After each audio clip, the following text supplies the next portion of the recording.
తులారాశి జాతకులు గతంలో జరిగిన ఒక పొరపాటు వలన అన్ఎక్స్పెక్టెడ్ గా ఒక వ్యక్తి నుంచి మీకు కాల్ వస్తుంది.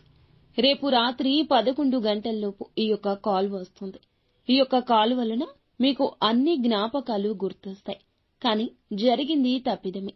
దానికి తగ్గ శిక్ష అప్పుడే పొందుకున్నారు. కానీ మళ్లీ జ్ఞాపకం చేసి మిమ్మల్ని మానసికంగా వేధించడానికి ఆ వ్యక్తి కాల్ చేస్తారు. వారు స్నేహితులు కావచ్చు, సహోద్యోగులు కావచ్చు, లేకపోతే బంధుమిత్రుల్లో ఉండొచ్చు. కానీ అప్పుడే వారిని వదిలేసి మీరు బయటకు వచ్చేశారు. మీ జీవితం నుంచి వారిని పంపించేశారు. కానీ వారు పనిగట్టుకుని ఫోన్ చేస్తారు. కానీ మీరు మాత్రం వారితో మాట్లాడొద్దు. మీ మానసిక ప్రశాంతత పోగొట్టుకోవద్దు. మనిషి అన్నాక తప్పు చేస్తారు. కానీ మీరు ఆ తప్పుకు తాలూకా గుణపాఠం నేర్చుకున్నారు. కానీ ఈ రోజున ఈ యొక్క బాధ ఎక్కువ ఉండొచ్చు. మీరు ఈ రోజు శివాలయాన్ని దర్శించండి. పరమశివుని అనుగ్రహంతో అంతా మంచి జరుగుతుంది.